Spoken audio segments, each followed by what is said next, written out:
Now, This Week in Defense News with Vago Muradian. Good morning and welcome to This Week in Defense News. I'm Vago Muradian. The U.S. commander in Afghanistan wants more troops, but the White House says no decisions until it finishes reviewing its war strategy. One expert tells us what's next. But first, in 2006, the Bush administration unveiled plans to base interceptors in Poland and radars in the Czech Republic to counter the threat of Iranian ballistic missiles. That plan got mixed reviews in the two countries and enraged Moscow, which threatened to target the sites with strike missiles. Last week, President Obama revamped the plan, scrapping the basing of the 10 interceptor missiles in Poland in favor of a broader network of ground and sea-based missiles and radars. Today, we'll hear from two sides of the missile defense debate. We begin with Congressman Michael Turner, an Ohio Republican who's the ranking member of the House Armed Services Strategic Forces Subcommittee. I sat down with Congressman Turner earlier in the week and asked him how the new approach jeopardizes the United States, what's the threat, and why isn't a system deployed more quickly better? Well, because it's not faster. I mean, gosh, and I really do wish it was. I mean, this is not, luckily, it's not really up to debate as to what the time frames are, because the White House put up on their own website what their time frame is. On their own website, they say that their plan, which includes portions of components that are not even in existence today, won't be available to provide ICBM protection to the United States till 2020. I mean, right on their website, they've got, and I've got the portion right here. It says 2011. They're going to go for short, and you go down through the time periods of 2015, 2018, and the first time that they say that their system is available for ICBM protection coverage is 2020. But the plan that they just scrapped would have been available 2013. 2017, though, is what most guys in the Pentagon were telling us before then, in part because the Poles had not approved, neither did the Czechs, to allow those sites to be created in their that is such a circular argument. It really is unfortunate that they say that, because the reason why the Poles and Czechs have not approved it is because of the signals that they were getting from the White House and from the Democrats that they were not going to get funding.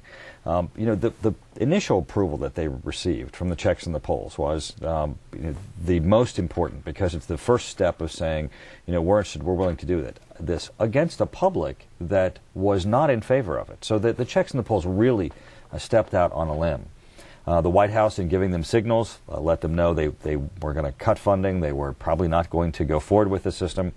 And so, as any political system is, they didn't take the final step going forward, waiting for the White House to make its ultimate decision.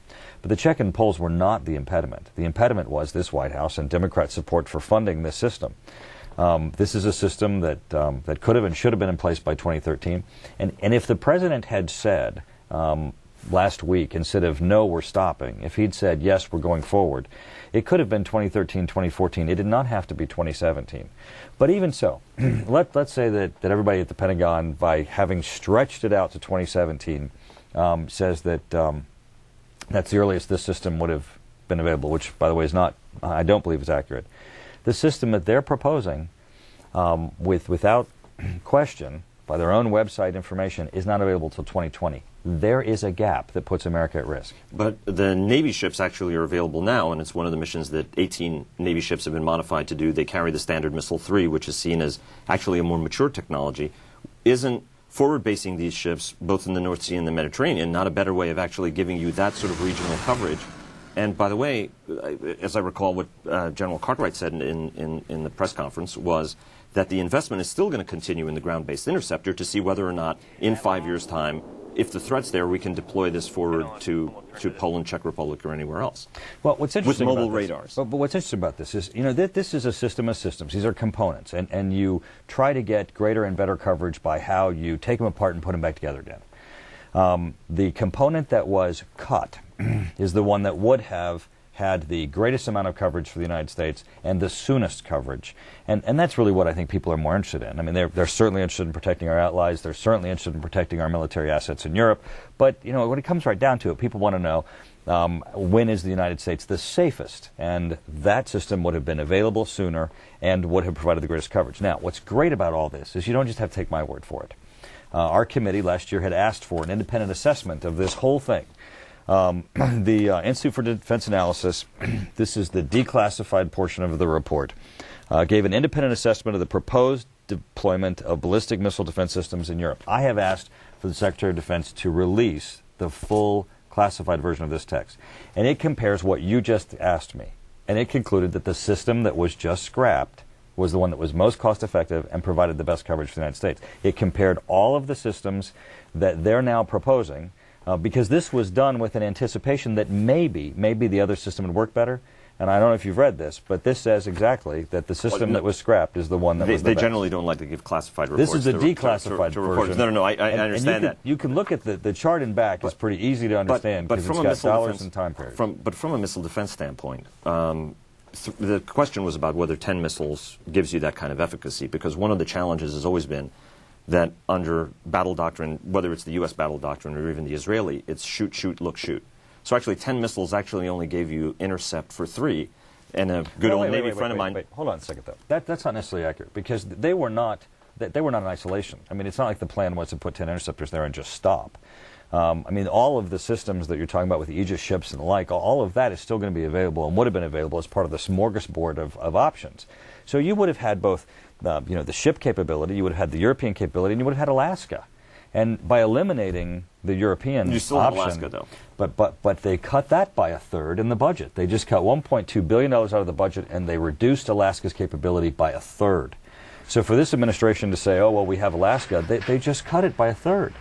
So here if you get rid of Europe, if you diminish Alaska and you say, well, we're just going to do ships, well, you could have done some of that already. You really have made it more difficult to protect the United States. And here's the bottom line. Bottom line, regardless of what system that you like versus what other systems someone else likes, the administration by their own website says that there would not be available by 2020.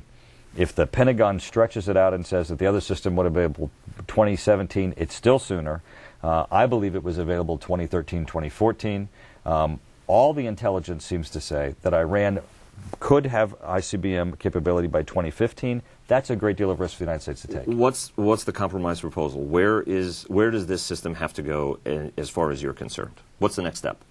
Well, I think the administration needs to reverse its decision, because it hasn't even come forward with what are all of the systems that it's intending to piece together for this new plan.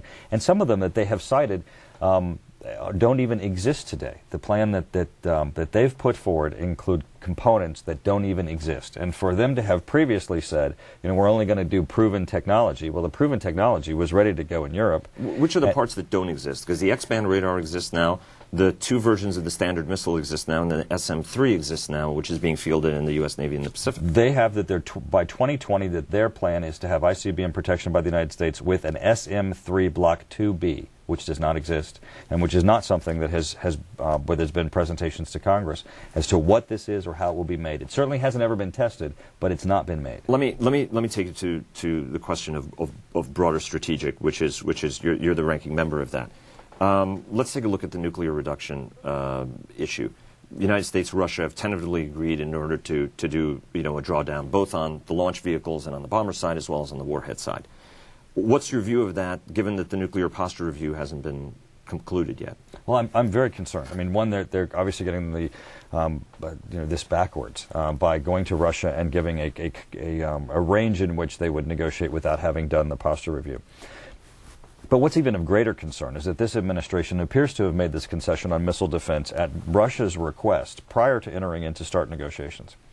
So the administration is conceding to the Russians before we even begin negotiations. And historically, there's no point of reference that ever shows that conceding to the Russians early results in greater concessions from the Russians. They usually say, thank you, and what more can I have? Well, and the critics say that the Russians are trading away that which they would have gotten rid of anyway, so you're not really getting anything at the end of the day. Well, and the administration proposes that what they're going to get from the Russians is an interest in helping to deter Iran, when Russia has shown no indication of an interest in doing so, and Iran has showed no indication that they would be dissuaded. Should the strategic nuclear triad be something that's maintained, or do we need to change that? Do we still need land and sea-based missiles as well as land-based bombers? Absolutely. I mean, the whole concept is not just that we have nuclear weapons that we might be able to use if necessary. It's the ability that we would have nuclear weapons to be able to use if we had sustained an attack, that we have survivable assets. When you go to a lower number, you not only have the issue of survivability, but you have the issue of operability. I mean, we have the need for modernization. We have the need for ensuring that these systems will continue to be able to be utilized. And then you have the threat as to what happens if there should be something that could destabilize them. Absolutely, we need the triad. Sir, thanks very much for joining us. Thank you. Coming up next, another side of the